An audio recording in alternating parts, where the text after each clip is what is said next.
Okay students, आज हम पढ़ने वाले हैं मेटल्स एंड नॉन मेटल्स से। प्रीवियसली केमिस्ट्री के दोनों टॉपिक्स हो चुके हैं, केमिकल रिएक्शंस एंड इक्वेशंस और एसिड्स, बेसिस एंड सॉल्ट्स। इससे पहले मैथमेटिक्स भी मैं कंप्लीट कर चुका हूं और फिजिक्स और बायोलॉजी पार्ट भी कंप्लीट हो चुका है। जाके आप चैनल पे चेक कर सकते हैं। चैनल पे आप सोशल मीडिया हैंडल्स भी दिए हुए हैं, वहाँ पे वो जाके फॉलो कर लीजिए। व्हाट्सएप ग्रुप और व्हाट्सएप चैनल, फेसबुक और इंस्टाग्राम भी फॉलो कर लीजिए। ये इसके एंड में डिस्क्रिप्शन में आपको ये जितने भी नोट्स हैं वो नोट्स भी आपको मिल जाते हैं, वहाँ से आप रिवीजन के लिए यूज़ कर सकते हैं। तो स्टार्ट करेंगे मेटल्स एंड नॉन मेटल्स। पहले देखेंगे physical properties of metals and non metals. Physical properties मतलब वो फिजिकली कैसे रहते हैं, देखने में कैसे रहते हैं या टच करने में कैसे रहते हैं। ठीक, फर्स्ट देखेंगे metals in the pure state have shining surface. वो चमकीले सरफेसेस उनके रहते हैं मेटल्स के, ऊपर से देखे तो वो चमकीले रहते हैं अक्सर। This property is called metallic lustre. Lustre उसको बोलते हैं जो चमकीला रहता, चमकीला पार्ट। अक्सर जो मेटल्स होते हैं ना, उसको आप अगर ऐसा रब करेंगे तो उससे बारीक बारीक बारीक दाने निकलते हैं, वो मेटालिक लस्टर कहा जाता। ऐसे ही एक क्वेश्चन आता स्टूडेंट्स यहाँ से कि which property of metal is used in ornaments. तो गोल्ड ऑर्नामेंट्स होंगे या सिल्वर ऑर्नामेंट्स होंगे, वो क्यों यूज करते हैं? क्योंकि वो काफ़ी चमकीले होते हैं, शाइनिंग होते हैं और उनके अंदर लस्टर होता है। ठीक, next, metals are generally hard. ये सख्त होते हैं, हार्ड होते हैं metals. The hardness varies from metal to metal except sodium, lithium and potassium which are soft and can be easily cut with the knife. तो जनरली मेटल्स क्या रह रहे हैं? जनरली मेटल्स रह रहे हैं हार्ड, सख्त। लेकिन इसके अंदर एक तीन जो है सो है ना, ये हैं एक्सेप्शंस हैं, सोडियम, लिथियम एंड पोटेशियम। तो ये क्या है? ये आसानी से आप एक नाइफ से कट कर दे सकते हैं, एक नाइफ लेके कट कर दे सकते हैं। किसको? ये तीन मेटल्स। इनको हम बोलेंगे सॉफ्ट मेटल्स।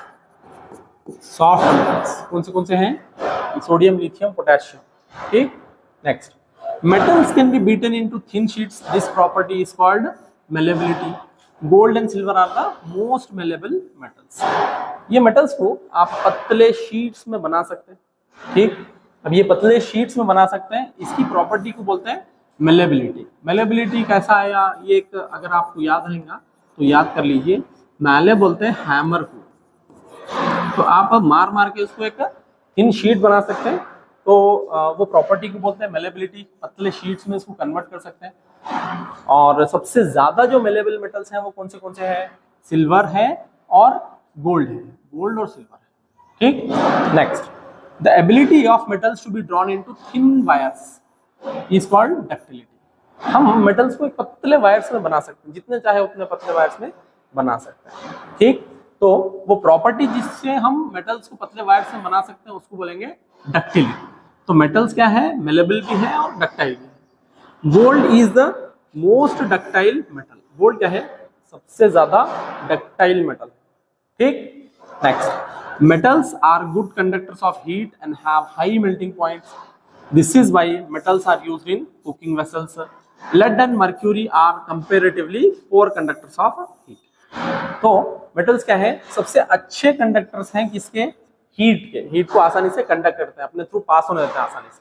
ठीक, इसीलिए उनके जो मेल्टिंग पॉइंट्स हैं वो काफी हाई रहते हैं, यानी कि बहुत ज्यादा टेम्परेचर देने पे वो पिघलते हैं, melting points. This is why metals are used in cooking vessels. घरों में जो हमारे बर्तन होते हैं जिसमें हम खाना वगैरह पकाते हैं, वो किसके बने हुए रहते हैं? यूजुअली मेटल्स के ही बने हुए रहते हैं। क्यों? रीजन क्या है कि ये अच्छे कंडक्टर्स हैं हीट के, नंबर 1, और हाई मेल्टिंग बॉइलिंग पॉइंट्स हैं इनके, नंबर 2। ठीक, उसके अलावा ये दो एक्सेप्शंस हैं, लेड और मर्क्यूरी, दो मेटल्स ऐसे हैं जो कि पुअर कंडक्टर्स ऑफ हीट है। हर एक इसके अंदर एक्सेप्शन आता है, एक्सेप्शन हमारे को मालूम होना चाहिए। नेक्स्ट देखिए, metals are good conductors of electricity. Current भी ये आसानी से कंडक्ट कर सकते हैं। आप देखते हैं घरों में जो भी मटेरियल्स यूज होते हैं, कॉपर होंगे या एल्यूमिनियम होंगे, ये वायर्स घरों के अंदर यूज होता है इसके लिए, वायरिंग वगैरह के लिए। तो ये अच्छे कंडक्टर्स होते हैं किसके? इलेक्ट्रिसिटी के, यानी कि आसानी से वो इलेक्ट्रिसिटी अपने थ्रू पास कर लेते हैं। Next, the metals that produce a sound on striking on a hard surface are said to be sonorous। अगर नेक्स्ट पेज में होगा, नहीं है यहाँ पे, sonorous। ठीक, तो देखिए स्टूडेंट्स, हम स्कूल्स में बेल वगैरह देखते हैं, आप इलेक्ट्रिक बेल होंगे चाहे हाथ से मारने वाली बेल होंगे, वो सारे बेल्स जो है इसमें ना मेटल्स के ही रहते हैं। एक मेटल को दूसरे मेटल से हम मारते हैं तो उससे क्लिंगिंग साउंड आता है। ठीक, तो जब कभी भी हम हार्ड स्ट्राइक करें उसके ऊपर तो आवाज आती है, वो आवाज को बोलेंगे सोनोरिटी। तो ये मेटल्स कैसे हैं, सोनोरस। ठीक, तो जब कभी भी ये हम इसको स्ट्राइक करते हैं किसी भी दूसरे मेटल से, हम क्या करते हैं एक मेटल से दूसरे मेटल को स्ट्राइक करते हैं जिससे कि वो साउंड जनरेट करता है। अक्सर जो मेटल्स होते हैं वो साउंड जनरेट करता है। आप एक कॉइन भी नीचे फेंके तो उससे क्लिंग बोल के साउंड आता है, उसको बोलते हैं, प्रॉपर्टी को सोनोरिटी बोलते हैं। और मेटल्स जो है जनरली सोनोरस होते हैं। नेक्स्ट देखेंगे कुछ एक्सेप्शंस। एक्सेप्शंस मतलब कुछ हटके चीजें जो रहते हैं ना, अब तक जो हम पढ़े मेटल्स क्या रहते हैं, हार्ड रहते हैं, बॉइलिंग मेल्टिंग पॉइंट हाई रहता है, मेलेबल और डक्टाइल रहते हैं, और सोनोरस रहते हैं, और मेटालिक लस्टर रहता है। इससे हटके कुछ अगर एक्सेप्शन है तो वो जो मेटल से थोड़े बहुत प्रॉपर्टीज अलग है उनको बोलेंगे एक्सेप्शंस। कुछ एक्सेप्शन देखेंगे। Number 1, mercury exist as liquid at room temperature. सारे के सारे मेटल्स तो सॉलिड है, लेकिन एक मेटल ऐसा है मर्क्यूरी, मर्क्यूरी का सिंबल आपको मालूम होना चाहिए, वो Hg है। तो मर्क्यूरी एग्जिस्ट एट लिक्विड। ये कैसा एग्जिस्ट करता है, लिक्विड के जैसा एग्जिस्ट करता है रूम टेम्परेचर पे। दूसरे सारे मेटल सारे के सारे सॉलिड एज एग्जिस्ट करते हैं रूम टेम्परेचर। अब सारे मेटल्स को मेटल आप टेम्परेचर बढ़ा दिए तो वो मेल्ट हो ही जाता, सारे मेटल्स मेल्ट होते हैं। Next, gallium and caesium have very low melting points. Gallium और सीजियम दो मेटल्स ऐसे हैं जिसके वेरी लो मेल्टिंग पॉइंट्स है, आप हाथ में भी लेके ये करेंगे तो वो मेल्ट हो जाता है। ठीक, these two metals will melt in, you keep them in your palm. अगर हाथ में भी ये रखेंगे ना, ये दोनों मेटल्स को, सीजियम और गैलियम को, ये क्या हो जाते हैं, मेल्ट हो जाते हैं। Next, iodine is a non metal but it is a lustrous. Iodine एक नॉन मेटल है लेकिन वो लस्ट्रस है। जैसे मेटालिक लस्टर होता ना, मेटालिक लस्टर बोला जैसे कि उसको अगर घस देंगे तो उसके ऊपर लस्टर आ जाता, उसी तरीके से मेटालिक लस्टर किसमें है, आयोडीन में, हालांकि ये नॉन मेटल है। ठीक, तो हम पहचानना कैसा मेटल या नॉन मेटल है, जनरली आप पीरियोडिक टेबल में देखेंगे जो भी एलिमेंट्स UM से खत्म हो रहे हैं तो वो मेटल्स है। ठीक, लेकिन सर जिंक तो नहीं खत्म हो रहा ना अम से, ये है जिंकम, इसका लैटिन नेम क्या है, जिंकम है। लेकिन कॉपर तो नहीं हो रहा ना, कॉपर का लैटिन नेम है क्यूप्रम। ठीक, लेकिन गोल्ड तो नहीं हो रहा ना, इसका भी लैटिन नेम है ऑरम। ठीक, तो जितने भी अम से खत्म होते हैं अक्सर वो मेटल ही होता है। नेक्स्ट देखिए, diamond N allotrope of carbon is the hardest natural substance known and has a very high melting point and boiling point. Graphite, another allotrope of carbon, is conductor of electricity. यहाँ पे दो की बात चल रही, एक है डायमंड। डायमंड क्या है, ये कार्बन का एलोट्रोप है। एलोट्रोप मतलब इसकी केमिकल जो सिंबल है ना, केमिकल प्रॉपर्टी सेम रहती लेकिन फिजिकल प्रॉपर्टी अलग रहती, उसको बोलते हैं एलोट्रोप। जैसे कि आप देखते हैं शुगर, आप मार्केट में लेने जाओ तो छोटे छोटे आप जो शुगर शक्कर खरीदते हैं वो वाली शुगर, और क्यूब शुगर और पाउडर शुगर, तीनों शुगर ही है लेकिन वो फॉर्म अलग है, फिजिकल फॉर्म अलग है। ठीक, उसी तरीके से डायमंड भी क्या है मालूम है, कार्बन ही है। तो क्या चेंज है इसका फॉर्म चेंज है। ठीक, कार्बन का ही एलोट्रोपिक फॉर्म क्या है, डायमंड। ये हार्डेस्ट मटेरियल है, जितना भी ह्यूमंस को मालूम है ना, ह्यूमंस को मालूम है तो सारे मेटल्स में से, सारे नॉन मेटल्स में से जितने भी मटेरियल्स है नेचर में, उन सारों में डायमंड क्या है, ये हार्डेस्ट है। इसीलिए डायमंड को कट करने के लिए आपको डायमंड ही चाहिए रहता। नेक्स्ट, एक है ग्राफाइट। ग्राफाइट ये और एक एलोट्रोप है किसका, कार्बन का ही। डायमंड भी एलोट्रोप है और ग्राफाइट भी एलोट्रोप है। वो क्या कर रहा मालूम है, कंडक्ट्स इलेक्ट्रिसिटी। ये इलेक्ट्रिसिटी कंडक्ट करता है।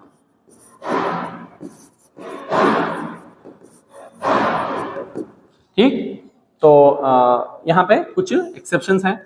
ये आप ग्राफाइट देखते हैं अक्सर, आप पेंसिल का जो लेड निकालते हैं ना, दैट इज ग्राफाइट। और पेंसिल के अंदर से आप पूरा उसको पेंसिल को शार्प कर देंगे तो वो ग्राफाइट ही है। ठीक, next, chemical properties of metals. यहाँ पर देखेंगे मेटल्स के केमिकल प्रॉपर्टीज क्या है, मतलब केमिकली कैसा है। अब तक तो देखिए फिजिकल प्रॉपर्टीज। फिजिकल और केमिकल में क्या फर्क है, फिजिकल में आप देखे तो मालूम होता है, ऐसा देखना और इसको टच करना, फील करना, हार्ड या सॉफ्ट है, ये है फिजिकल प्रॉपर्टीज। जैसे कि मेरा हाइट है, मेरा आउटर स्ट्रक्चर है। केमिकल प्रॉपर्टीज मतलब इनसाइड जो है किसी के साथ कैसा रिएक्ट करता, वो रहता केमिकल प्रॉपर्टीज। तो देखेंगे reaction of metals with air. Air मतलब ये अल्टीमेटली ये O2 ही है, ऑक्सीजन। ठीक, reaction of metals with oxygen. Metals क्या करते हैं, metals combine with oxygen to form metal oxide. तो मेटल्स क्या करते हैं मालूम है, ऑक्सीजन के साथ कंबाइन करते हैं और क्या बनाते हैं, मेटल ऑक्साइड। ठीक, एग्जांपल क्या है, copper plus oxygen gives copper oxide. तो मतलब कॉपर ऑक्सीजन के साथ रिएक्ट कर गया, क्या बना, कॉपर ऑक्साइड। ठीक, कुछ मेटल्स होते हैं जो रिएक्ट नहीं करते। नेक्स्ट देखेंगे एल्यूमिनियम है, वो किसके साथ रिएक्ट करा, ऑक्सीजन के साथ, और क्या बन रहा, एल्यूमिनियम ऑक्साइड बना दे रहा। ठीक, तो देखो यहाँ पे 4Al क्यों है, ये बैलेंस्ड कर रहे हैं हम इक्वेशन को, अदरवाइज ये क्या है मालूम है, स्केलेटल इक्वेशन भी करेक्ट है। ठीक, और ये जो कॉपर ऑक्साइड है ये ब्लैक कलर में रहता, ब्लैक कलर में रहता, इसको हम क्या बोलते हैं, इसका रस्टिंग भी बोलते हैं, लेकिन रस्टिंग ये हम आयरन में इस्तेमाल करते हैं, जनरली ये कोरोजन रहता है। प्रीवियस क्लास में हम पढ़े first chemical reactions and equation में, तो ये कोरोजन वाला है, ऑक्सीजन के साथ अगर रिएक्ट करा, आयरन भी अगर रिएक्ट करा तो आयरन ऑक्साइड बनता है, Fe+O2 gives Fe। आयरन के 2-3 ऑक्साइड है, आयरन 2 ऑक्साइड अलग रहता है, आयरन 3 ऑक्साइड अलग रहता है, और एक ऑक्साइड होता है Fe2O3, ये वाला। ठीक, नेक्स्ट देखिए Mg का भी है, Mg+O2 gives MgO। तो देखेंगे Mg+O2 gives MgO, इसको बैलेंस करें तो ये मैग्नीशियम ऑक्साइड है। ठीक, मैग्नीशियम क्या है मालूम है स्टूडेंट्स, वन मोर थिंग, ये ऑक्सीजन के साथ रिएक्ट करने का मतलब क्या है मालूम है, ये जो मेटल्स ऑक्सीजन के साथ रिएक्ट करते हैं वो तो ऐसे हो जाते हैं, कुछ मेटल्स बिल्कुल एयर के साथ नहीं रिएक्ट करे तो उनका बर्निंग प्रोसेस भी हम क्या बोलेंगे, ऑक्सीडेशन ही बोलेंगे। Burning process is equals to oxidation only, burning is equals to oxidation. ठीक, तो यहाँ बर्निंग हो रहा क्या, नहीं ये नेचर का ऑक्सीजन के साथ रिएक्ट कर रहा है, यहाँ बर्निंग हो रहा क्या, ये भी नेचर के साथ ऑक्सीजन से रिएक्ट कर रहा है, यहाँ बर्निंग हो रहा क्या, यस ये बर्निंग हो रहा है। ठीक, next different metals show different reactivity towards O2। तो ऑक्सीजन के टुवर्ड्स अलग अलग मेटल्स अलग अलग रिएक्टिविटी बताता है, मतलब कोई तेजी से रिएक्ट करता ऑक्सीजन के साथ, कोई स्लो रिएक्ट करता, कोई रिएक्ट ही नहीं करता ऑक्सीजन के साथ। तो देखेंगे sodium and potassium Na&K, sodium एक मेटल है और पोटेशियम एक मेटल है, ये दो मेटल्स ऐसे हैं जो रिएक्ट सो विगरसली, इतना तेजी से और इतना खतरनाक रिएक्ट करते हैं ऑक्सीजन के साथ, they catch fire if kept in open, so they are kept immersed in kerosene. तो देखो स्टूडेंट्स, ये जो सोडियम और पोटेशियम है उनको अगर खुले में रखे ना तो वो इतने तेजी से रिएक्ट करते हैं एटमॉस्फेरिक ऑक्सीजन से कि वो आग पकड़ लेते हैं। तो हम क्या करते हैं, उसको पेट्रोल या फिर केरोसिन में डाल के, क्यों, क्योंकि हमारे को एयर का कांटेक्ट कट कर देना है, to cut the contact with air. Question आता है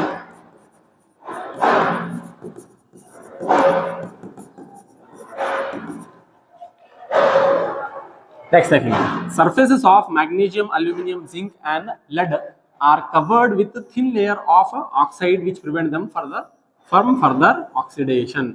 तो कुछ surfaces है किसके किसके, मैग्नीशियम के, एल्यूमिनियम के और जिंक के और लेड के, वो क्या करते मालूम है, अपने ऊपर, जैसे कि ये एक कोई मेटल है समझिए, इन्हें क्या करता मालूम है, अपने ऊपर ही एक पतला लेयर उन्हें बना लेता, ये पतला लेयर अपना बना लेता, किसका पतला लेयर बना लेता, उन्हें उसके ऑक्साइड का लेयर बना लेता। ठीक, ये नीचे का मेटल है, ऊपर क्या हो गया मालूम, उसी मेटल का ऑक्साइड है, जैसे कि एल्यूमिनियम ऑक्साइड है, समझो एल्यूमिनियम ऑक्साइड बना लेता, लेड क्या बना रहा, लेड ऑक्साइड बना लेता, बना के क्या करता, इसको फर्दर ऑक्सीडेशन से रोकता, फर्दर उसको ये करने से रोकता।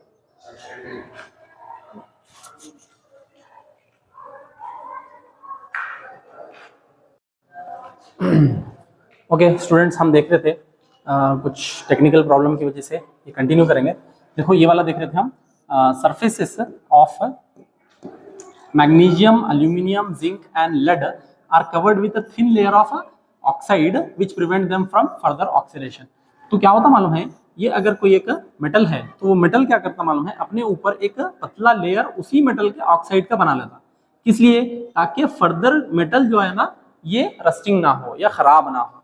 ठीक, नेक्स्ट देखेंगे, iron does not burn on heating but iron filings burn vigorously. Iron directly आप आयरन को आग लगाए तो आग नहीं लगता, लेकिन उसके छोटे छोटे छोटे पीसेस अगर बनाए ना आयरन फिलिंग्स, वो बड़े विगरसली बर्न होते हैं, बहुत तेजी से बर्न होते हैं, उसके अंदर बहुत ज्यादा खतरनाक रिएक्शन आता, भड़कती हुई आग से वो ये होता है। Next, gold and silver do not react with oxygen, इनको बोलते हैं नोबल मेटल्स, ये अक्सर किसी के साथ भी रिएक्ट नहीं करते। कौन से हैं नोबल मेटल्स, वो है गोल्ड और सिल्वर, नोबल मेटल्स बोलते हैं, वो किसी के साथ भी रिएक्ट नहीं करते, उसी तरीके से वो ऑक्सीजन के साथ भी रिएक्ट नहीं करते। नेक्स्ट देखेंगे एम्फोटेरिक ऑक्साइड्स। ये इंपॉर्टेंट स्टूडेंट्स यहाँ से आ सकता, क्वेश्चन आ सकता, क्या है देखेंगे, metal oxides which react with both acids as well as bases to produce salt and water are called amphoteric oxides. ऐसे मेटल ऑक्साइड्स जो रिएक्ट करेंगे एसिड के साथ भी और बेस के साथ भी, और क्या बनेंगे जब एसिड के साथ रिएक्ट करें, वही बनेंगे सॉल्ट और वाटर, और जब बेस के साथ भी रिएक्ट करेंगे तब भी बनेंगे salt and water, salt plus water बनेंगे, इनको बोलेंगे एम्फोटेरिक ऑक्साइड्स। एग्जांपल कौन से हैं, एल्यूमिनियम ऑक्साइड और जिंक ऑक्साइड, ये एग्जांपल्स भी याद रखना, give one example of amphoteric oxide बोल के आता। ये एसिड के साथ भी रिएक्ट करते हैं और बेस के साथ भी रिएक्ट करते हैं, क्या बनाते हैं, salt plus water, salt plus water. ठीक, यहाँ पे देखो aluminium oxide reacting with HCl, ये क्या है, एसिड है, एसिड के साथ रिएक्ट क्या कर रहा, सॉल्ट बना रहा और वाटर बना रहा। सिमिलरली यही एल्यूमिनियम ऑक्साइड रिएक्ट कर रहा, ये क्या है, ये बेस है, बेस के साथ भी रिएक्ट कर रहा, ये सॉल्ट बना रहा और वाटर बना रहा। हाँ, सॉल्ट अलग अलग है, यहाँ पे क्या है, सॉल्ट इसका जो Cl है ना उसका सॉल्ट बनता, क्लोराइड वाला है, देखो यहाँ पे क्लोराइड वाला सॉल्ट बन रहा, इधर OH है ना, इसका लास्ट में ऑक्साइड वाला सॉल्ट बनता। वैसे सॉल्ट ये क्या है, सोडियम एल्यूमिनेट है, उसके साथ ये जो ऑक्सीजन वाला है वो उधर आ जाता। ठीक, तो एम्फोटेरिक ऑक्साइड देखना है। नेक्स्ट देखेंगे reaction of metals with water, metals का रिएक्शन वाटर के साथ। तो देखो metals react with water to produce metal hydroxide and hydrogen gas, metal plus water gives metal oxide plus hydrogen. तो होता क्या मालूम है, मेटल्स जब वाटर के साथ रिएक्ट करता है क्या बनाते हैं, मेटल हाइड्रोक्साइड बनाते हैं, मेटल हाइड्रोक्साइड। जैसे कि एक Na है, Na का रिएक्शन H2 के साथ हो गया तो क्या बन रहा, मेटल हाइड्रोक्साइड NaOH बनता। इसके साथ साथ एक गैस रिलीज होती, वो कौन सी है, H2 गैस। ठीक, नेक्स्ट एग्जांपल्स देखो, 2Mg + 2H2O gives MgO + H2। ठीक, ये अब फर्दर देखो, ये MgO फाइनल प्रोडक्ट नहीं है, असल फाइनल प्रोडक्ट यहाँ पे है MgOH2, इसके साथ वही वाटर के साथ रिएक्ट कर रहा। तो यहाँ पे मेटल हाइड्रोक्साइड सडनली नहीं बनता, पहले उसका ऑक्साइड बनता, फिर बाद में जाके वो हाइड्रोक्साइड बनता। ठीक, जब कभी भी वाटर के साथ रिएक्ट करना डायरेक्ट हाइड्रोक्साइड नहीं होता, वो क्या होता, पहले चेंज होता, इसमें ऑक्साइड में चेंज होता, फिर उसके बाद हाइड्रोक्साइड में चेंज होता। ठीक, यहाँ पे देखो, metal oxides when dissolved in water produce metal hydroxide, hence metal oxides are said to be basic in nature. तो जब मेटल ऑक्साइड डिसॉल्व होंगे इसमें पानी में, तो क्या प्रोड्यूस करेंगे, मेटल के हाइड्रोक्साइड प्रोड्यूस करेंगे। इसका मतलब क्या हो गया, मेटल ऑक्साइड्स जनरली कैसे रहते हैं नेचर में, जनरली रहते हैं बेसिक इन नेचर। ठीक, देखो metal oxide plus water gives metal hydroxide, तो अब क्या बन गया, ये बेस बन गया। ठीक, नेक्स्ट MgO भी देखो, MgO जो वाटर के साथ रिएक्ट कर रहा, क्या बन रहा, MgOH2। डायरेक्ट बन रहा क्या, ये डायरेक्ट नहीं बन रहा, हम अगर मेटल के साथ Mg के साथ वाटर का रिएक्ट करेंगे तो डायरेक्ट MgOH2 बनता क्या, नहीं, डायरेक्ट MgOH2 नहीं बनता, पहले बनता MgO फिर वापस से ये वाटर के साथ रिएक्ट करता और क्या बन जाता, MgOH हाइड्रोक्साइड बनाता। ठीक, next question, non metal oxides dissolved in water produce acid. अब हम मेटल ऑक्साइड्स का देख रहे हैं, अगर यही नॉन मेटल ऑक्साइड का रहा तो क्या है, वो जब क्या करते हैं मालूम है, एसिड प्रोड्यूस करते हैं। Non metal oxides dissolved in water, जब पानी में इसको डिसॉल्व करेंगे तो क्या बन जाता, एसिड बन जाता।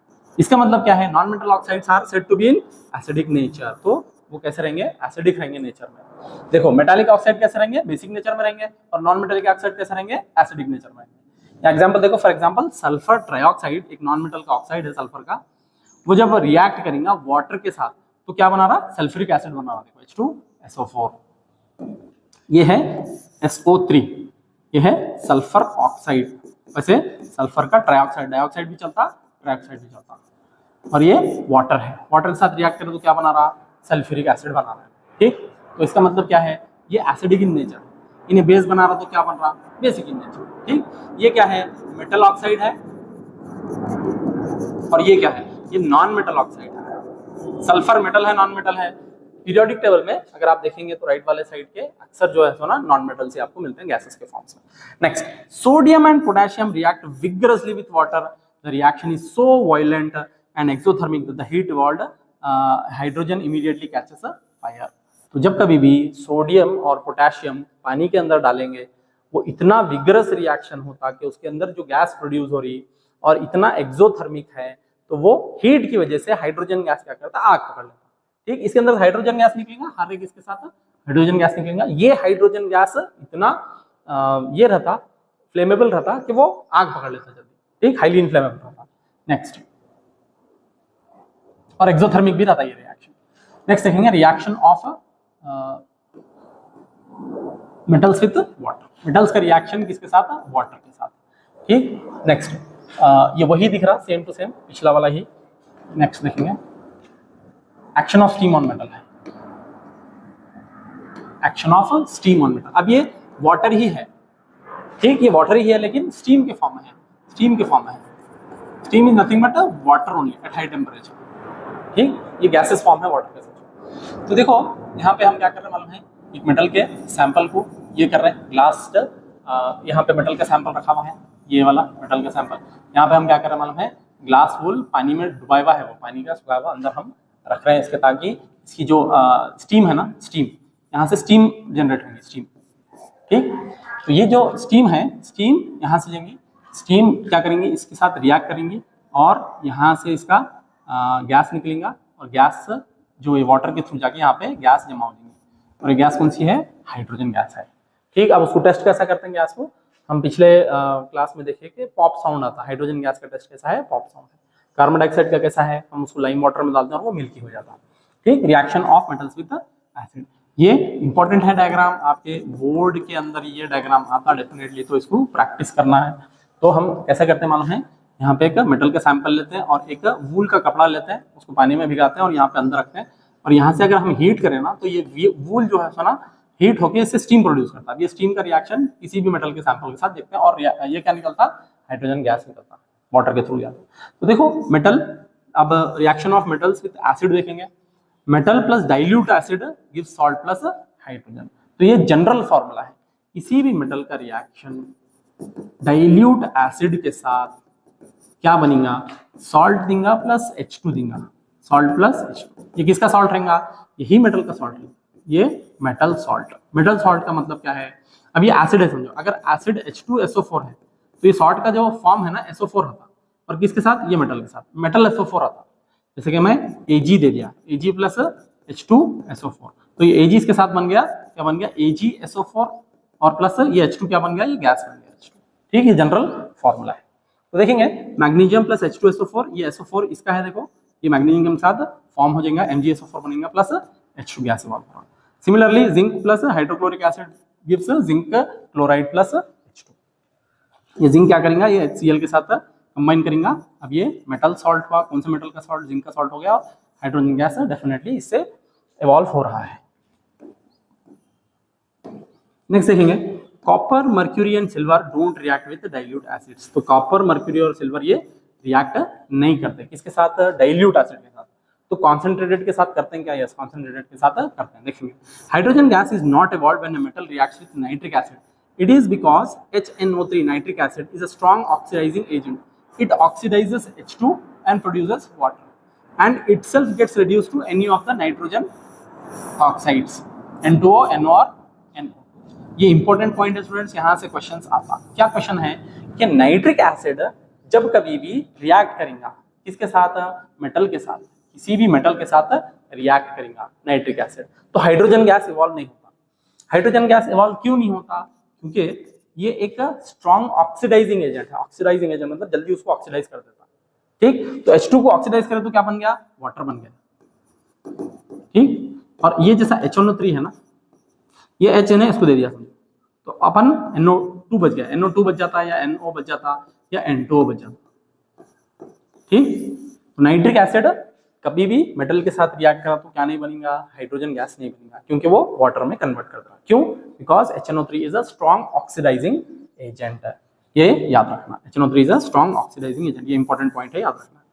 Next, when metals react with dilute HCl, the rate of formation of hydrogen bubbles is different in each case. It was fastest in case of magnesium and in case of copper no bubbles were seen. तो देखो ये जो dilute HCl के साथ reaction है metals के साथ, तो जो मैग्नीशियम है उसमें जल्दी जल्दी जल्दी हाइड्रोजन बन रहा, लेकिन कॉपर के साथ स्लो बन रहा। क्यों, क्योंकि कुछ मेटल्स होते हैं वो ज्यादा रिएक्टिव होते हैं और कुछ मेटल्स होते हैं कम रिएक्ट करते हैं। ठीक, नेक्स्ट देखेंगे ये है रिएक्टिविटी सीरीज। यहाँ पे इंपॉर्टेंट है आपको ये रिएक्टिविटी सीरीज आना दो चीजों के लिए, जैसा डिस्प्लेसमेंट रिएक्शन है उसके लिए भी आना, और यहाँ पे भी रिएक्टिविटी सीरीज जनरली आपको मालूम है। देखो, reactive metals can displace less reactive metals from their compounds in solution और मॉल्टन फॉर्म। ये हम ऑलरेडी डिस्प्लेसमेंट रिएक्शन में देख चुके। क्या है कि एक ज्यादा रिएक्टिव एलिमेंट कम रिएक्टिव एलिमेंट के सॉल्ट सॉल्यूशन में से वो मेटल को डिस्प्लेस कर देता है। ठीक, नेक्स्ट देखें, if metal A displaces metal B from its solution it is more reactive than B. Example देखो, अगर metal A solution of metal B में से मेटल बी को अलग कर दे रहा है या मेटल बी अलग कर दिया, तो इसका मतलब क्या है कि A is more reactive than B. अगर ये नहीं हुआ तो क्या हुआ, नहीं हुआ तो लेस रिएक्टिव। ठीक, अगर ये प्रोसेस नहीं हुआ, अगर मैं metal A salt solution of B के साथ मिलाया, ये प्रोसेस मेटल बी उन्हें नहीं लेके आया, तो इसका मतलब क्या है, इसका मतलब ये जो बी है ना वो ज्यादा रिएक्टिव हुआ ए से। अगर ये हो गया तो क्या है, हो गया तो ए ज्यादा रिएक्टिव हुआ बी से। ठीक, इसको याद रखने के लिए आपको एक ये याद रखना पड़ता, ये है please stop calling me A zebra. यहाँ पे कार्बन को हम स्किप कर देते हैं, खाली मेटल्स देख रहे हैं। आई से instead try learning how copper saves gold. Platinum सबसे आखिरी में है। तो देखो, ये आप इतना वर्ड याद रख लेंगे तो आपको रिएक्टिविटी सीरीज आसानी से याद हो जाती है।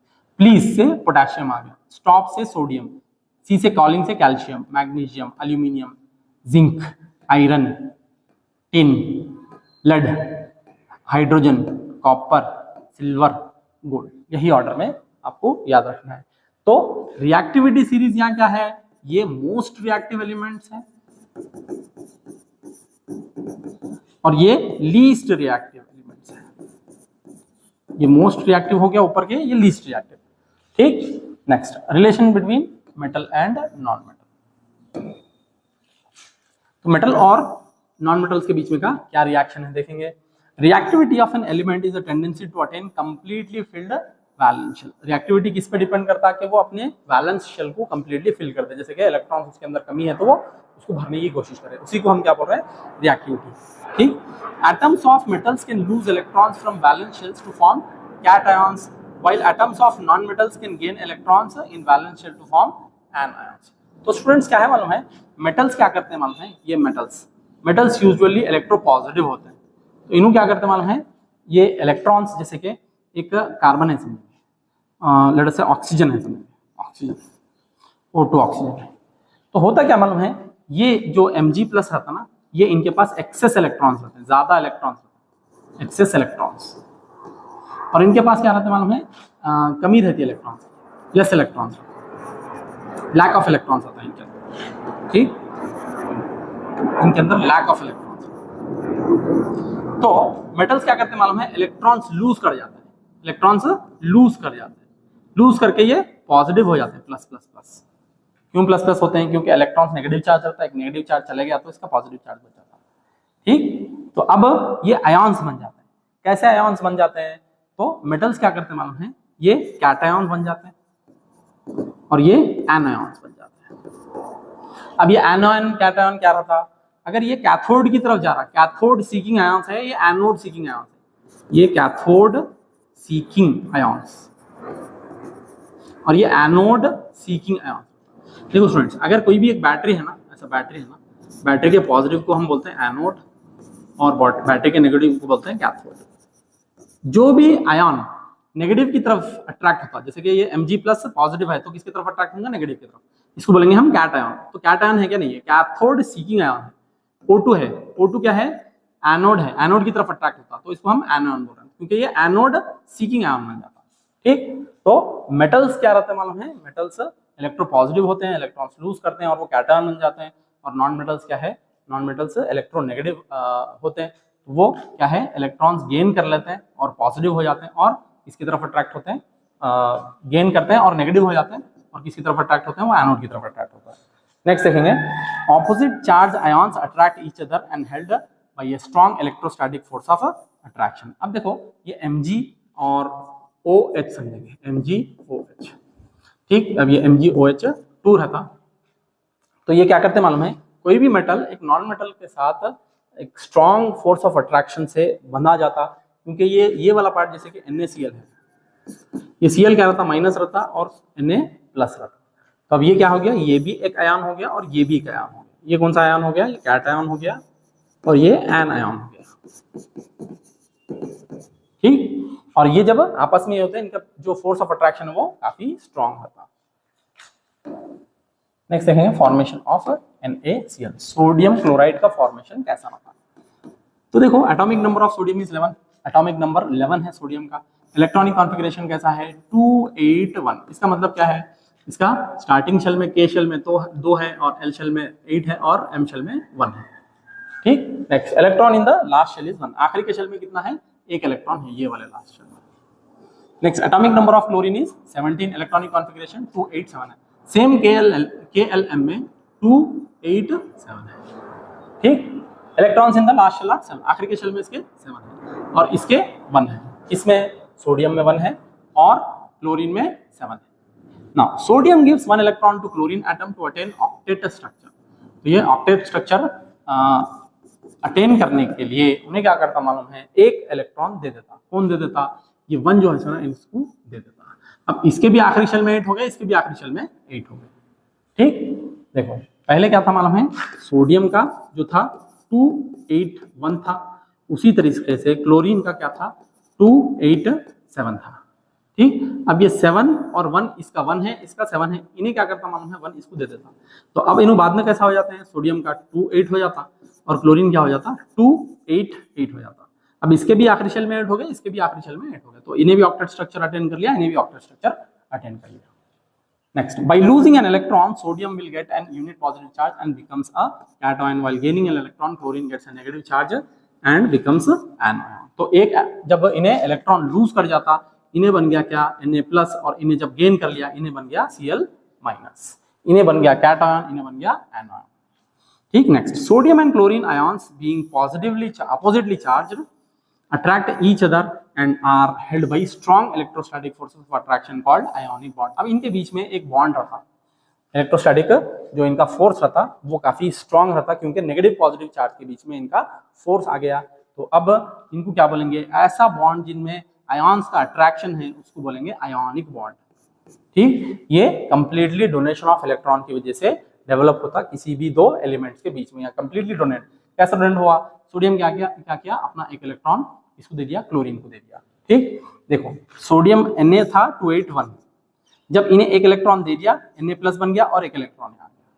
क्लोरीन क्या था 287, इसका 1 इलेक्ट्रॉन इन्हें ले लिया और क्या बन गया, E- 288 आ गया, तो क्या बन गया, ये क्लोराइड आया। तो यहाँ से देखो ये स्ट्रक्चर आपको आना एग्जाम में, आपके स्ट्रक्चर आ सकता ये वाला, ठीक। ये Na का जो एक ये है, उन्हें क्या करा, क्लोरीन के जो 8 है ना, उसमें से ये एक यहाँ पे एक ये इसको दे रहा है, तो क्या बन जा रहा है, Na प्लस और Cl माइनस बन जा रहा है, ये Na प्लस और Cl माइनस बन जा रहा है। ये इंपॉर्टेंट है, आपको याद रखना है। नेक्स्ट देखेंगे formation of magnesium chloride. Magnesium chloride देखो सेम टू सेम वैसे ही है। मैग्नीशियम का कैसा है मालूम है, 282 है। Mg का जो ये है इलेक्ट्रॉनिक कॉन्फ़िगरेशन 282 है, इसका मतलब इसके आखिरी शेल में 2 है।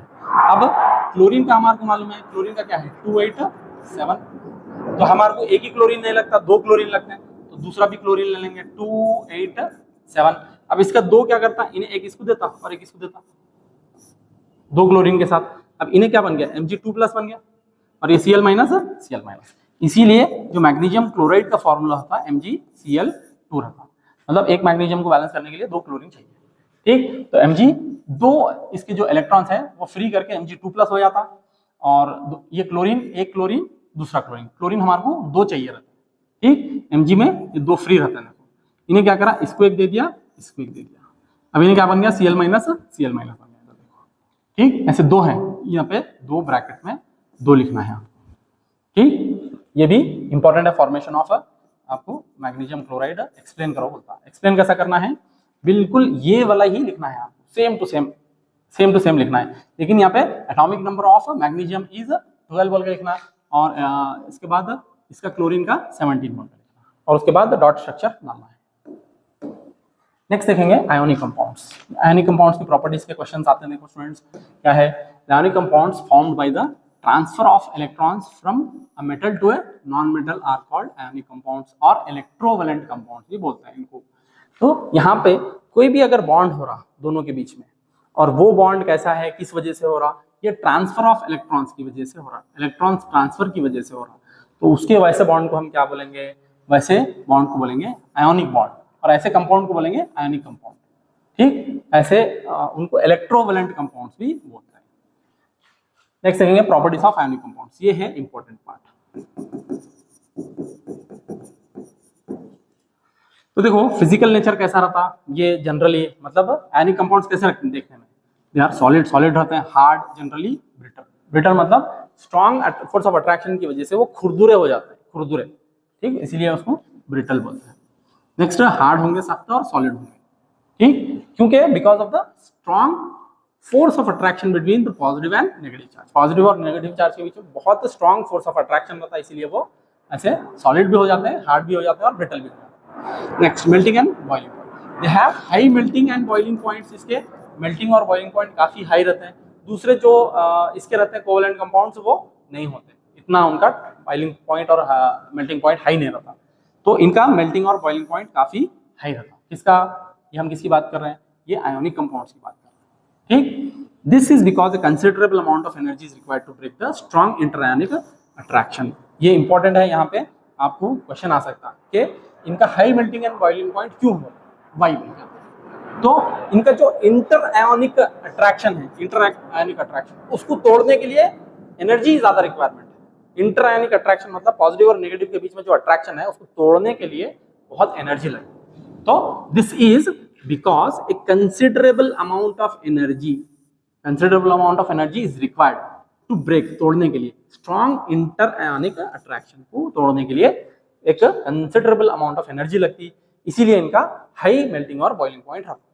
नेक्स्ट सॉल्युबिलिटी, ये क्या सॉल्युबल है यानी कि घुल जाएंगे किसी में, generally soluble in water, insoluble in solvents such as kerosene and petrol, तो ये पेट्रोल और केरोसिन में नहीं घुलेंगे, इनसॉल्युबल रहेंगे और वाटर में आसानी से घुल जाएंगे। कौन, ये आयनिक कंपाउंड्स, आप देखेंगे सॉल्ट वगैरह जो है सुना, ये नहीं घुलते हैं।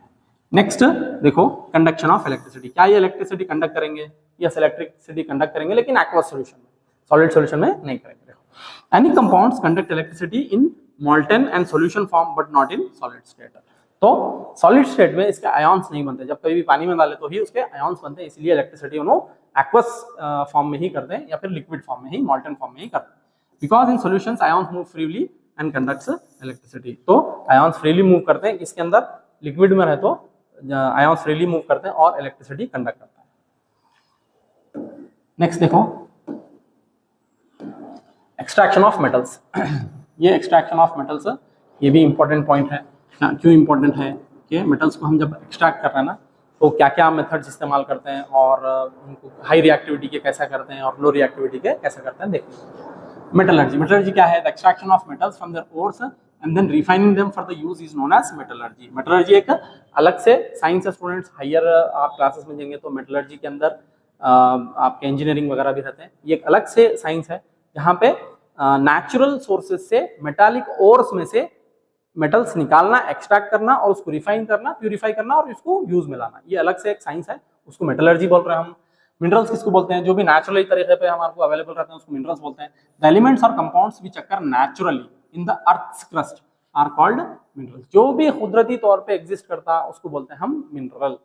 सॉल्ट के भी हमको मिनरल्स ही मिलते हैं, सॉल्ट भी एक मिनरल है, नेचुरल तौर पे मिल रहा ना, तो वो सॉल्ट भी मिनरल हुआ। उसी तरीके से मेटल्स भी क्या है मालूम है, ओर की शक्ल में आपको नेचर में मिलते हैं। नेक्स्ट ओर्स क्या है, minerals that contain very high percentage of a particular metal. अब इसमें मिनरल भी हो गया और भी हो गया, मिनरल और में क्या फर्क है, इसमें परसेंटेज हाई रहता और यूजुअली ये मेटल का रहता हो, and the metal can be profitably extracted from it, such minerals are called ores. तो उसमें से हम प्रॉफिटेबल तरीके से मेटल एक्सट्रैक्ट कर सकते हैं, यानी कि फायदा हो जाता, यानी कि उसका जो कॉस्ट ऑफ एक्सट्रैक्शन है उसके जो सेल के प्राइस से कम रहता, cost of extraction he high हो गया तो सेल के प्राइस से तो फायदा नहीं है, तो इसको हम प्रॉफिटेबली एक्सट्रैक्ट कर सकते हैं। किस में से? उसके ओर में से निकाल के। ठीक, तो ओर में मिनरल में क्या फर्क है? मिनरल में एग्जिस्ट तो करता लेकिन प्रॉफिटेबली एक्सट्रैक्ट नहीं कर सकते, और में ज्यादा क्वांटिटी में रहता, परसेंटेज हाई रहता। Next, extraction of metals. यहाँ पे देखेंगे, it is the process of obtaining pure metal from its ore. Extraction of metal can be classified into 3 steps. तो एक्सट्रैक्शन ऑफ मेटल्स क्या है? ये प्योर मेटल को ऑब्टेन करना, किससे? ओर से, मेटालिक ओर से प्योर मेटल ऑब्टेन करने को फॉर्म को हम क्या बोल रहे हैं? Extraction of metals. और ये एक्सट्रैक्शन के अंदर कितने स्टेप्स हैं? 3 हैं। नंबर 1, एनरिचमेंट ऑफ ओर और कॉन्सेंट्रेशन ऑफ ओर। तो पहले क्या करते हैं मालूम है? एक ओर ले लेते हैं हम, ओर लेके उसके अंदर पर्टिकुलर मेटल की जो ये है ना कॉन्सेंट्रेशन इंक्रीज करते हैं। कैसा? उसकी इंप्योरिटीज हटा देते हैं, उसके अंदर जो इंप्योरिटीज है उसको हटाना, उसको बोलेंगे एनरिचमेंट ऑफ ओर या फिर कॉन्सेंट्रेशन ऑफ ओर, एनरिचमेंट या concentration. Next, extraction of metal from the concentrated ore. ये जो कॉन्सेंट्रेटेड ओर है उसमें से मेटल का एक्सट्रैक्ट करना, उसके बाद रिफाइन करना। ठीक, 3 स्टेप्स हैं, पहले एनरिचमेंट है, फिर उसके बाद एक्सट्रैक्शन है, फिर उसके बाद रिफाइनिंग। नेक्स्ट देखेंगे, on the basis of reactivity metal can be grouped into 3 categories. तो उनके रिएक्टिविटी के ऊपर मेटल्स को 3 कैटेगरी में हम डिवाइड कर सकते हैं। Number 1, metals of low reactivity, कम रिएक्टिविटी वाले। कम रिएक्टिविटी वाले कहाँ हैं? ये जैसे कि सिल्वर, गोल्ड वगैरह है ना। सिल्वर, गोल्ड तो प्योरेस्ट फॉर्म में एग्जिस्ट करता है, सिल्वर एक इसमें कंपाउंड फॉर्म में एग्जिस्ट करता है, गोल्ड तो नेचुरली मिलता है। गोल्ड, प्लैटिनम अपने ओरिजिनल ग्राउंड स्टेट में मिलते हैं। मेटल्स ऑफ मीडियम रिएक्टिविटी, बिल्कुल बीच वाले जो है ना, जिंक, आयरन वगैरह, वो बीच वाले हुए। Metals of high reactivity, high reactivity कौन से? सोडियम, पोटेशियम वाले, ये क्या हो गए? High reactive. नेक्स्ट देखेंगे metals of low reactivity. Low reactivity वाले मेटल्स कैसा है ये करते हैं, देखो। मेटल्स ऑफ लो रिएक्टिविटी, कम रिएक्टिविटी वाले मेटल्स। देखो, metals at the bottom of the activity series are least reactive and often found in free state. Gold, silver, platinum and copper. ये जो 4 मेटल्स हैं वो फ्री स्टेट में मिलते हैं। इसमें से 2 मेटल्स ऐसे हैं, कॉपर और सिल्वर जो है ना, ये कंपाउंड फॉर्म में ही मिलता है।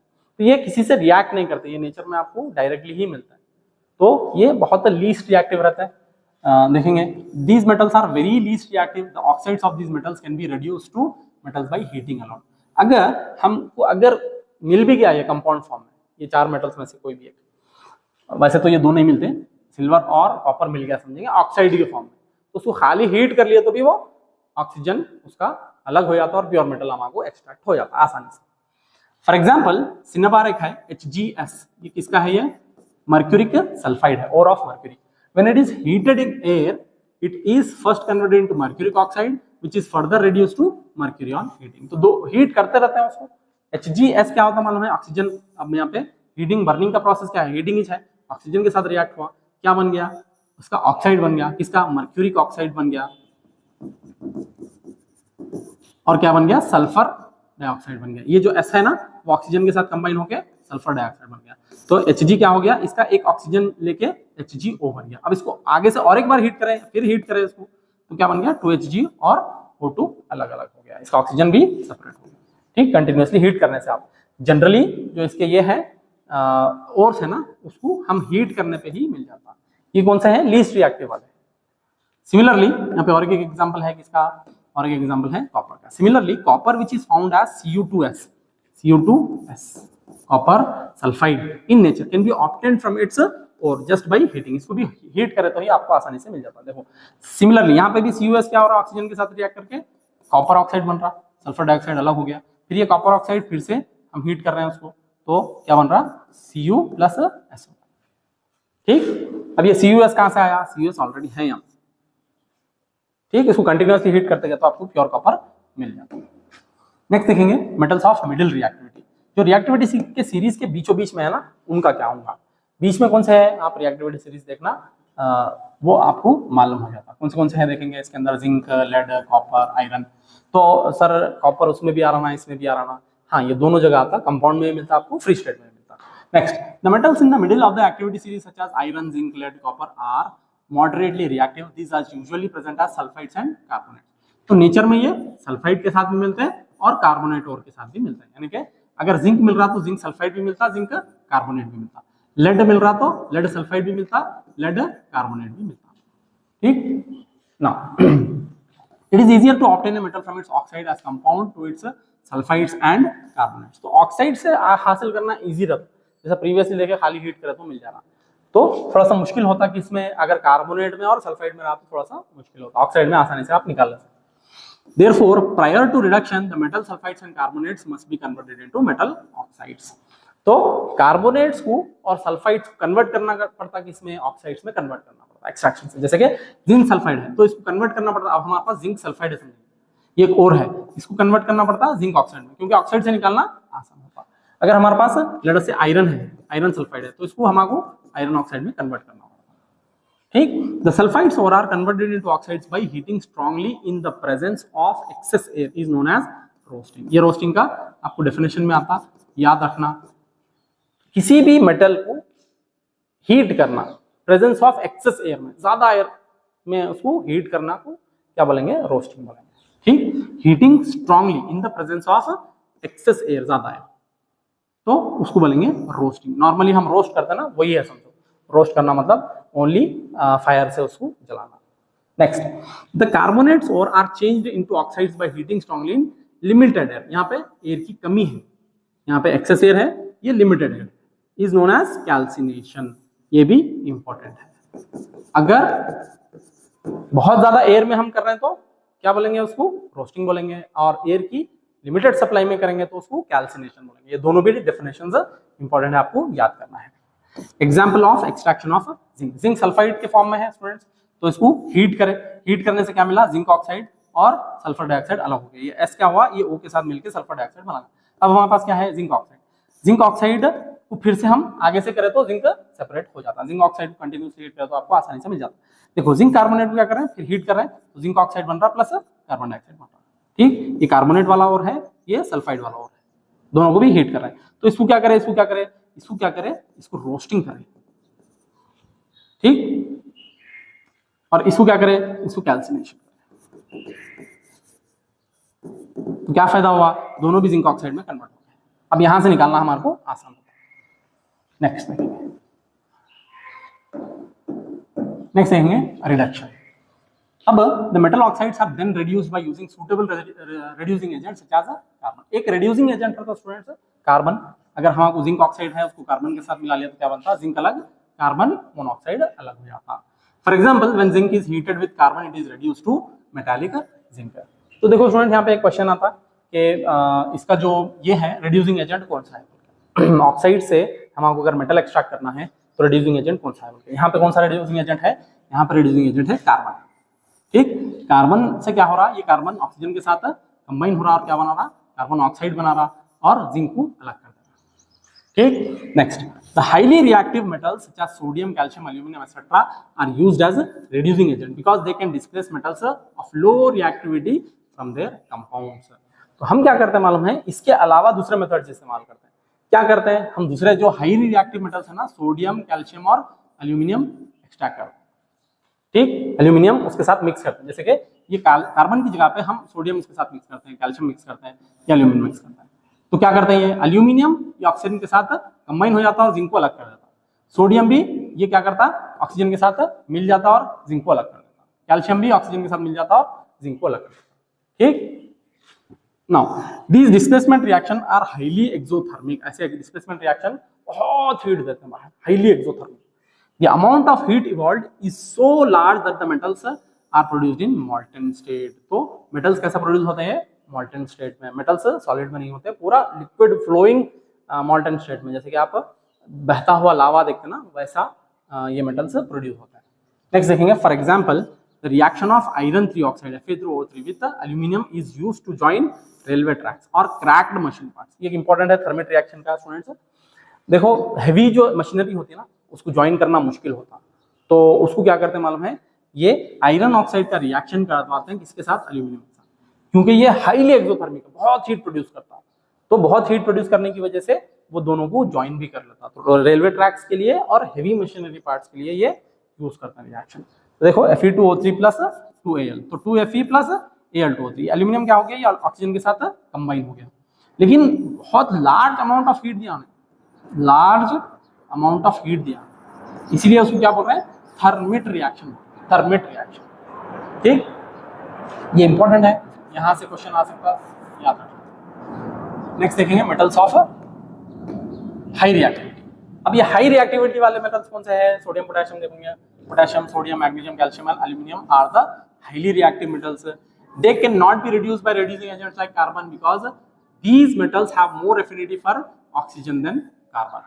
तो इसको ऑक्साइड से हम नॉर्मल कार्बन लेके नहीं कर सकते. क्यों? क्योंकि वो जो मेटल का है ना, वो उनकी आपस में एफिनिटी ज्यादा है, कार्बन के साथ अट्रैक्ट नहीं होता, मतलब फोर्स ऑफ अट्रैक्शन उनकी ज्यादा है. एग्जांपल के तौर पर अगर मेरे पास कोई पोटेशियम ऑक्साइड है, ठीक, अगर मैं इसको मिला रहा हूँ कार्बन के साथ, तो ये ऑक्सीजन इसके साथ नहीं मिलता, क्योंकि ये ऑक्सीजन की एफिनिटी K2 की तरफ ज्यादा है. ठीक, तो these metals are obtained by electrolytic reduction. तो इसको क्या करते हैं? इलेक्ट्रोलाइटिक रिडक्शन से ये करते हैं, मैंने के इलेक्ट्रिसिटी इस्तेमाल करके उसको रिड्यूस करते हैं. Next, for example sodium, magnesium and calcium are obtained by electrolysis of their molten chlorides. तो उनको क्लोराइड्स के फॉर्म में मॉल्टन स्टेट में क्या करते हैं? इलेक्ट्रिसिटी पास करते हैं और मैग्नीशियम, कैल्शियम और सोडियम को ऐसा एक्सट्रैक्ट करते हैं. The metals are deposited at the cathode. Metals कहाँ पे जमा होते हैं? कैथोड पे जमा होते हैं. The negatively charge electrode, whereas chlorine is liberated at anode. Chlorine क्या होता है? एनोड पे लिबरेट होता है. जैसे कि ये हमारा लेट अस से इसके अंदर क्लोराइड है, समझेंगे, इसका कैल्शियम क्लोराइड है, समझेंगे CaCl2. हम इसको ये एक और ये एक से बैटरी से कनेक्ट करें, समझेंगे इसको. ठीक, ये पॉजिटिव वाला क्या होता? एनोड होता, और ये नेगेटिव वाला क्या होता? ये कैथोड होता.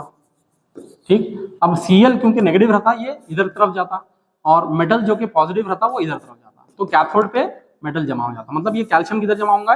ये इधर जमा होगा नेगेटिव की तरफ. क्लोरीन किधर जाएगा? इधर जाएगा, इधर से लिबरेट हो जाएगा. क्लोरीन गैस बनकर लिबरेट हो जाएगा, the positively charge electron. Next देखेंगे रिफाइनिंग ऑफ मेटल्स. मेटल्स को रिफाइन करना, प्यूरिफाई करना कैसे करते हैं देखेंगे. The metals produced by various reduction processes described above are not very pure. They contain impurities. तो जितने भी मेटल्स हम अब तक एक्सट्रैक्ट करें ना, उनके अंदर थोड़ी बहुत impurities present रहती है. तो उसको कैसे करते हैं देखेंगे. which must be removed to obtain pure metals. the most widely used method for refining impure metals is electrolytic refining. तो मेटल्स अब जितने भी मिले ना, वो सारे के सारे प्योर नहीं, उनके अंदर impurities है. तो वो impurities कैसा निकालते हैं? अगेन इलेक्ट्रोलाइटिक रिफाइनिंग से. अगेन जो इलेक्ट्रिसिटी है उसी को पास करके क्या करते हैं मालूम है?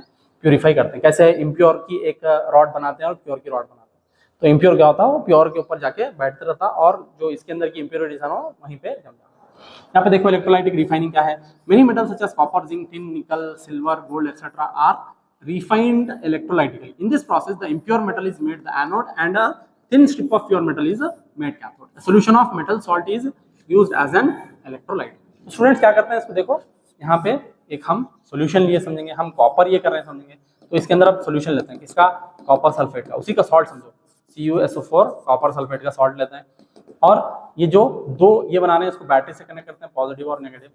ठीक, तो देखो ये एक पॉजिटिव वाला जो है सुना, ये प्योर रहता, प्योर मेटल की स्ट्रिप, और ये इम्प्योर मेटल की स्ट्रिप. मतलब ये इम्प्योरिटीज में समा को क्या करना है? प्योर मेटल एक्सट्रैक्ट करना है.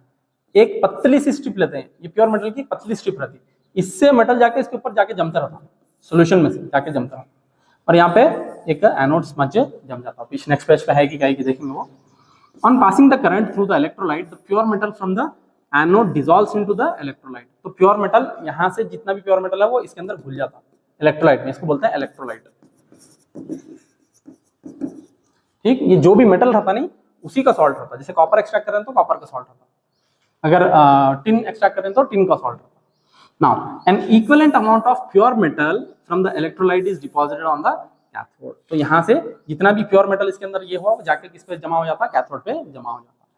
The soluble impurities go into the solution, whereas the insoluble impurities settle down at the bottom of anode, which is known as anode mud. तो यहाँ पे जो इसकी इंप्योरिटीज है यहाँ पे जमा होती है. सॉरी, ये इंप्योरिटीज वाला है ना, यहाँ पे जमा होती है, यहाँ पे नहीं जमा होती, यहाँ पे जमा होती है. ये इंप्योर है ना, इंप्योर के नीचे यहाँ पे एनोड मड के जैसा जमा हो जाता है. उसके पूरी इंप्योरिटीज नीचे गिर जाती है, क्योंकि इसका जो प्योर पार्ट है वो इसके अंदर मिल जा रहा है इलेक्ट्रोलाइट में मिल के जाके इधर जमा होता जा रहा है. तो पहले ये वाली स्ट्रिप मोटी रहती है, पतली रहती है स्ट्रिप, बाद में क्या हो जाता है? इधर वाली स्ट्रिप मोटी हो जाती है और ये पतली हो जाती है. ठीक, और इधर जाके इसकी पूरी गंदगी नीचे जमा हो जाती है, उसको बोलते हैं एनोड मड. ठीक, यहाँ पे देखो प्रोसेस, यहाँ पे ये एनोड मड है, और ये का हम ये लिए हुए हैं, और ये लिए हुए हैं. ये जो यहाँ से जो कॉपर है ना, वो जाके इस पे जमा हो जा रहा है. ठीक, कॉपर सल्फेट सॉल्यूशन CuSO4 है. प्रीवियस इसमें मैं ये कर लिया, फिर भी आप डायग्राम देखो. नेक्स्ट है कोरोजन. कोरोजन हम देखे हुए हैं. कोरोजन ऑलरेडी देखे हुए हैं हम किसमें, पिछले फर्स्ट टॉपिक में देखे हुए हैं। क्या रहा था, जब हम मॉइस्चर को या एयर को एक्सपोज करते हैं ना कोई भी मेटल्स, तो वो कोरोड होता है, ये डिटोरेट हो जाता है, उसी को हम बोलते हैं कोरोजन। देखेंगे, it is a deterioration of a metal as a result of chemical reaction between it and surrounding environment. आजू बाजू के एनवायरनमेंट में उसके साथ रिएक्शन होने की वजह से वो क्या होता है मालूम है, गल जाना चालू हो जाता है, उसी को हम बोल रहे हैं corrosion. Silver reacts with sulphur in air to form silver sulphide. तो एटमॉस्फेयर में सल्फर आता, तो सिल्वर क्या करता, उसको रिएक्ट करता, क्या बनाता, सिल्वर सल्फाइड। तो Ag सल्फर के साथ रिएक्ट करता और क्या बन जाता, सिल्वर सल्फाइड बनता, और आर्टिकल बिकम्स ब्लैक। तो जितने भी सिल्वर हैं आप देखेंगे, सिल्वर की चैन वगैरह भी है, तो जो पैरों में पहनते हैं वो क्या हो जाती है, काली हो जाती है। इसकी वजह से अगेन सेम रीजन की वजह से सिल्वर सल्फाइड बन जाता है।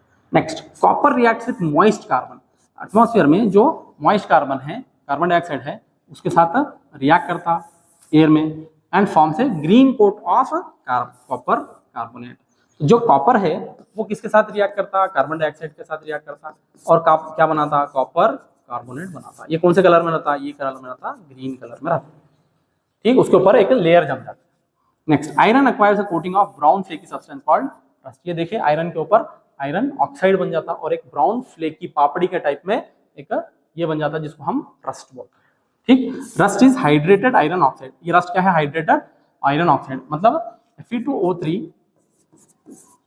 डॉट H2O, इसके साथ वाटर भी रहता, ठीक। वाटर ऑफ क्रिस्टलाइजेशन के बारे में हम पढ़े थे पहले, वाटर ऑफ क्रिस्टलाइजेशन, ये H2O उसके साथ ही अटैच रहता, ठीक।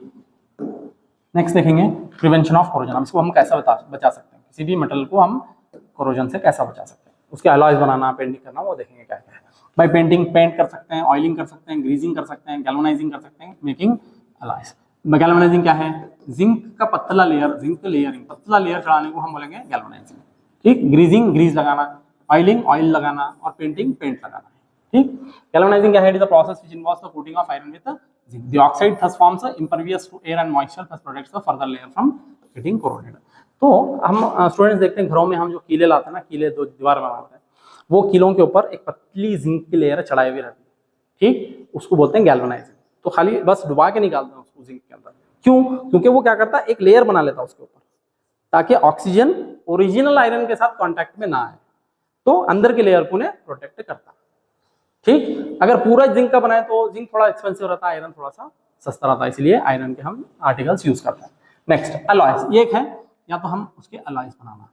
अलॉयज क्या है, homogeneous mixture of metals, homogeneous mixture of metals with metals and non metals. जो मेटल्स आपस में मिक्स हो सकते हैं उनको मिक्स करना, चाहे मेटल्स के साथ होंगे चाहे नॉन मेटल्स के साथ होंगे, उनको मिला के बनाने को क्या बोलते हैं, अलॉय बोलते हैं। फॉर एग्जाम्पल, स्टेनलेस स्टील किसका किसका अलॉय है, आयरन, निकल, chromium, iron, nickel plus chromium, ये तीनों मिलाए तो क्या बन गया, स्टेनलेस स्टील बन गया। हमारे घर में जो भी स्टेनलेस स्टील के बर्तन है या फिर जो सर्जरी में इक्विपमेंट्स यूज होते हैं वो सारे के सारे स्टेनलेस स्टील के बने हुए होते हैं। नेक्स्ट, ब्रास रहते हैं, alloy of copper and zinc. Copper और जिंक का अलॉय क्या है, ब्रास है, ठीक। ब्रॉन्ज है, कॉपर और टिन का है।